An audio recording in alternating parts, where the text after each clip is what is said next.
Your self-belief is sacred, and I don't use that word lightly. It is not just a quality or a personality trait, it is a force, a lifeline, a quiet power that lives inside you, and most importantly, it's yours. Entirely yours, not your parents', not your partner's, not society's. It doesn't need anyone's validation to be real. I've learned this the hard way. There have been days I walked into rooms where no one looked like me, sounded like me, or thought I deserved to be there. You feel that energy, you know it in your gut, you see it in how people underestimate you, the long pauses before your opinion is heard, the second guessing, the assumptions, and it stings. But in those moments, you have two choices. Either you start believing what they believe about you, or you hold on fiercely to what you know about yourself. Belief becomes your foundation when the ground beneath you feels shaky. It's that whisper in your soul that says, keep going, even when your legs feel like they can't take another step. It's not loud, it's not dramatic, it doesn't come with applause, but it is there, steady and waiting if you let it grow. The world may not always recognize your worth right away, and let me tell you, it won't.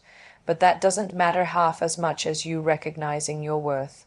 Your belief in yourself is the first step in teaching others how to believe in you. When I was younger, I didn't know what this meant. I thought success came from being liked, from fitting in, from being chosen. But over time, I realized that the world doesn't hand you a seat at the table. You have to claim it, and you can't claim your space in this world unless you believe that you deserve to be in the room. Not someday, not after you've achieved something, but now, right now as you are. Believing in yourself doesn't mean you'll never fail. I've failed publicly, privately, painfully. But I never said I didn't deserve to try again, because that's what self-belief gives you, resilience. You fall, yes, but you rise not because someone pulls you up, but because you remember who you are and self. Belief isn't arrogance, let's clear that up. It's not about walking into a room and thinking you're better than everyone. It's about walking into that room and knowing that you're not less than anyone either. You have something to offer, your voice matters, your story matters, your perspective matters, but here's the catch, the world will test that belief every single day. It will come for your confidence in the form of criticism, rejection, comparison, failure, and when it does, you'll have to protect yourself. Belief like it's the most precious thing you own, because it is. You can lose jobs, you can lose relationships, you can lose money, but if you lose your belief in yourself, even temporarily, you lose the very engine that drives you forward. That's why you must guard it. Nurture it, feed it with love, with truth, with action. Surround yourself with people who speak life into your dreams and walk away from those who only ever see your flaws. Let me tell you something real. There will be moments when even you question it. Moments where you don't feel strong or smart or talented. In those moments, remember this, it's okay to be unsure. It's okay to feel afraid. What's not okay is letting those doubts make a permanent home in your heart. Feel the fear, and then move anyway. Self-belief doesn't mean having all the answers. It just means you trust yourself enough to keep asking the questions and keep showing up for the answers. You don't have to wait for someone to believe in you to start. You don't need a permission slip from the universe. You are allowed to bet on yourself loudly, quietly, boldly, secretly, however you need to. But bet on yourself every single time, yourself. Belief is not dependent on your wins. It is the reason you'll win, and when people look at you and say, "How did you do it?" you'll know, you'll smile, you'll say, "Because I never stopped believing in who I am." And trust me, that's more powerful than anything else in the world. The world already has enough people who doubt you, people who will question your ability, your vision, your voice, and even your worth. You will meet them everywhere, at work, in school, sometimes even at home. They come in all forms, the ones who say, "Be realistic." When you dream big, the ones who smile to your face but wait for you to trip, the ones who measure your potential against their own fears and call it advice. But the most dangerous voice you will ever encounter is the one that lives inside your own head when you start believing them. That's the voice you have to fight the hardest. We're all told to be humble, to keep our heads down, to not rock the boat. But let me ask you this, when has underestimating yourself ever helped you rise? When has self-doubt ever opened a door, created a miracle, or sparked a revolution? It never has. Because when you become your own doubter, when you question your own power, you give every external critic a seat at your inner table, and once they're in, they start to rearrange everything: your confidence, your courage, your clarity. You start to dim your own light just to make others comfortable in the dark. I've been there. I've heard the whispers. She's just a beauty queen. She won't make it outside India. She's too much. I've seen the smirks, read the headlines, felt the judgment before I even opened my mouth. And you know what? I could have believed them. I could have let that become my narrative, but I didn't. Not because I was fearless, but because I knew that the minute I started doubting myself, I'd be doing their job for them. You owe it to yourself to be your loudest supporter, your most loyal ally, your fiercest advocate, because there will be plenty of people lining up to tell you who you're not. Don't join them. Don't become another voice in the chorus of critics. Instead, speak life into your dreams, speak belief into your journey. When something scares you, let that be your reason to try, not your excuse to run. People will doubt your ambition, your timing, your choices, but don't you dare doubt your right to chase what sets your soul on fire. You have to choose every single day to back yourself. That doesn't mean you won't fall. It means you'll fall and still know you're worth getting back up. It means looking in the mirror on your worst day and saying, I may not have it all figured out, but I am still capable. I am still enough. See, self-doubt doesn't arrive all at once. It creeps in slowly. You make one mistake, and suddenly you question your talent. Someone criticizes you, and suddenly their words feel more true than your own. That's how it starts, but the way you end it is by being intentional with how you speak to yourself. You don't water weeds, you water growth, and growth requires kindness, patience, and above all, belief. You're not arrogant for believing in yourself.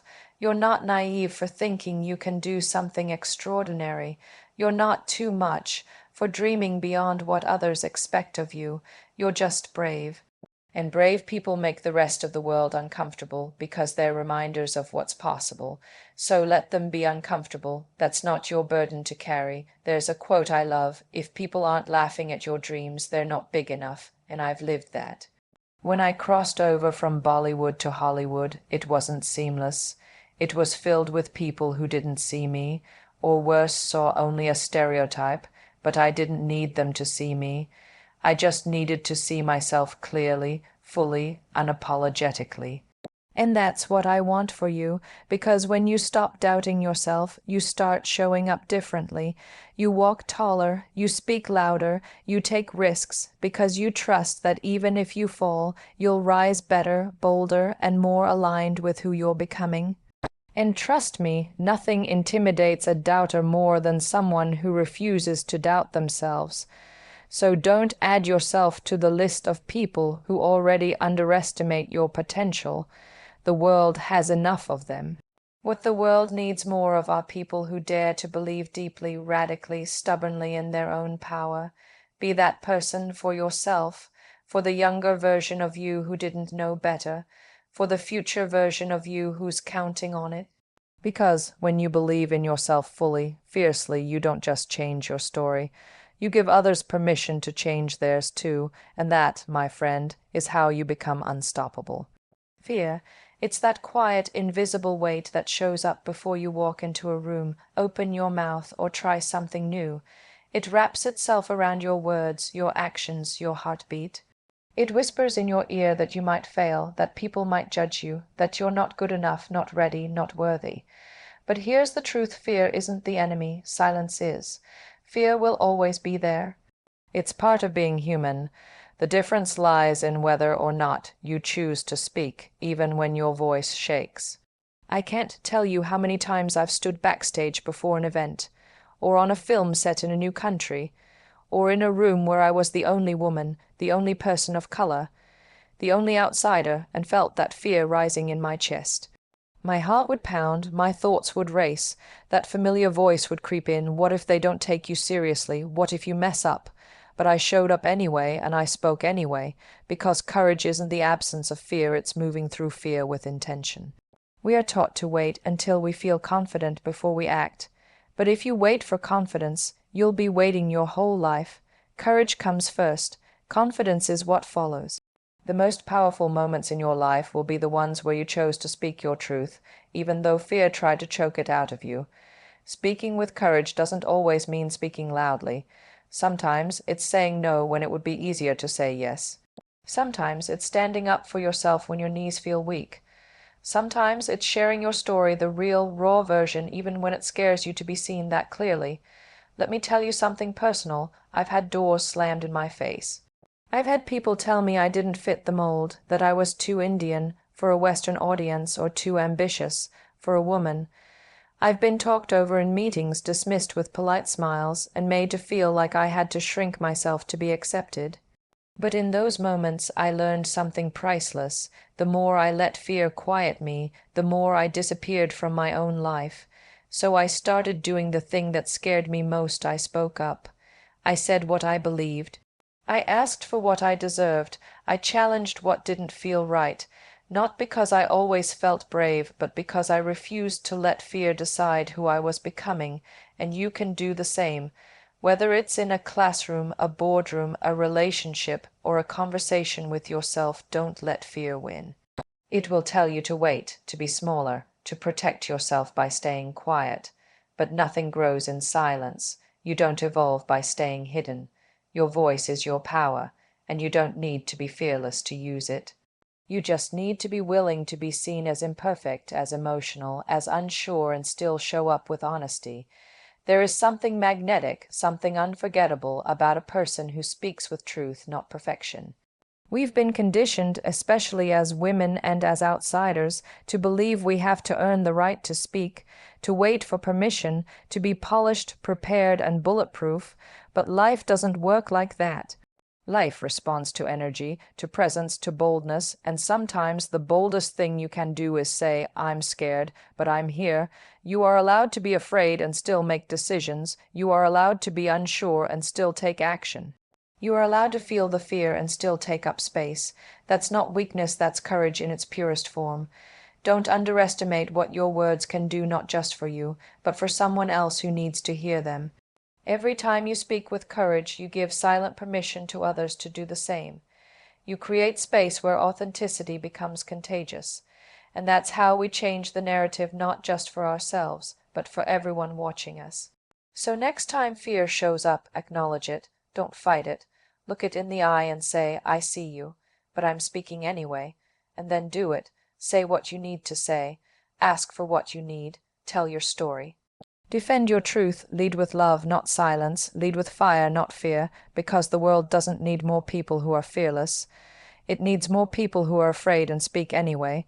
That's how revolutions begin. That's how barriers break. That's how legacies are built. And that is exactly what you are here to do. That voice in your head, the one that tells you you're not good enough, not ready, not smart, not attractive, not worthy, that's your inner critic. We all have one. It shows up in moments of uncertainty, in failure, in rejection, and even in success. It pretends to protect you, to prepare you for disappointment, but let's be honest, that voice doesn't protect you. It holds you hostage, and here's the thing: you can't live your boldest, most unapologetic life while being bullied by your own mind. You have to learn to silence your inner critic, not quietly, not politely, but loudly, fiercely, and deliberately. You have to look that voice in the eye and say, "You don't get to run the show anymore," because if you don't, it will. It will hijack your thoughts, your choices, your goals. It will water down your voice until it sounds like everyone else's. It will convince you that playing small is safer than taking up space. And little by little, without even realizing it, you'll start shrinking your life to fit inside the limits of your self-doubt. I've been there. I've heard that voice. I've carried it with me into auditions, onto film sets, into meetings where people didn't expect much from me. I've felt it question whether I deserved to be in certain rooms. And for a while I believed it. I thought maybe I needed to be quieter, smaller, easier to digest. But then I realized something: that voice wasn't telling the truth. It was just echoing years of conditioning, outdated expectations, and projections from other people's insecurities. It wasn't me, and it's not you either. So why do we let that voice speak so loudly, and why do we listen so closely? Because it's familiar, it's sneaky. It wears the mask of reason. It whispers things like, "Don't get your hopes up," or "You're just being realistic." But realism is not the same as resignation. Being humble does not mean being invisible, and being safe does not mean staying silent. You were not born with self-doubt, it was learned, picked up from careless comments, cultural messaging, comparison, rejection. But here's the good news: anything learned can be unlearned, and the unlearning starts with calling that inner critic out. Next time that voice says, "You're not ready," you say, "Who says?" When it says, "You can't do this," respond with, "Watch me." When it says, "You're too much," answer with, "I'm exactly enough." Talk back to it, out loud if you need to. Drown it out with truth, with evidence, with love. Flood your mind with reminders of everything you've already overcome. Think about all the things you once thought you couldn't do and then did anyway. That wasn't luck. That wasn't a fluke. That was you, strong, capable, brave, enough. Let that voice hear that version of you, loudly. You see, silencing your inner critic doesn't mean pretending to be perfect. It doesn't mean ignoring mistakes or flaws. It means refusing to define yourself by them. It means shifting the narrative from "I failed" to "I learned." From "I'm not there yet" to "I'm on my way." From "I'm not good enough" to "I'm still growing," and that's powerful. We live in a world that already loves to criticize, loves to compare, loves to pick apart. So why join in? Why become another voice? Tearing yourself down. You weren't put on this earth to meet everyone's expectations. You weren't born to fit into boxes you didn't build. Your life doesn't need to look like anyone else's, and your value is not measured by how easy you are to label. So get loud, not just with your voice, but with your energy, with how you walk into rooms, with how you chase your goals, with how you love yourself visibly, unapologetically, and fully. Let the way you show up be a declaration that you refuse to live under the rule of self-doubt, because here's what happens when you silence that critic. You start to move differently, you take risks, you speak more freely, you wear your ambition proudly, you stop asking, "Am I allowed to?" and start saying, "This is who I am," and the world notices. You become magnetic not because you're flawless, but because you're fearless in your own skin. You inspire others not by being perfect, but by being real and relentless. So the next time that inner voice tries to dim your light, turn up the volume on your truth. Let your actions, your choices, your presence drown it out. Silence that critic not with shame or anger, but with love, strength, and conviction, loudly, proudly, every single time. Your journey is yours, entirely, unapologetically, authentically. You don't owe it to anyone to explain where you are, how far you've come, or where you're going. Your path isn't a straight line, and it was never meant to look like anyone else's. We live in a world obsessed with comparison, where likes, milestones, job titles, followers, and filtered snapshots are used to measure success. But real life doesn't follow an algorithm. Real growth doesn't happen on a timeline. And real success doesn't come from replicating someone else's story. Your journey is as unique as your fingerprint. You're allowed to take detours. You're allowed to slow down when others are speeding up. You're allowed to rest when the world tells you to hustle. You're allowed to start over, pivot, fall down, and come back stronger. This is not a race. It never was. And even if it were, what would be the point of winning if you lost yourself along the way? I say this because I've lived it.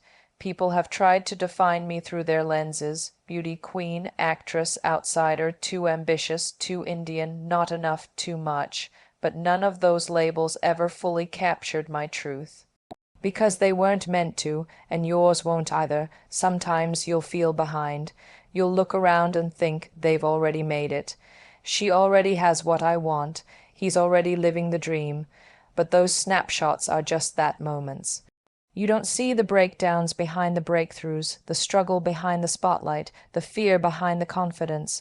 What you're comparing yourself to is often just the highlight reel, but your journey, that's the real deal. It's messy, it's unpredictable, it's painful and beautiful all at once, and that's what makes it worth something.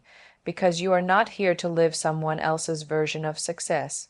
You are not here to fulfill someone else's expectations. You are here to write your own story, and only you know the plot, the pace, and the purpose behind every chapter.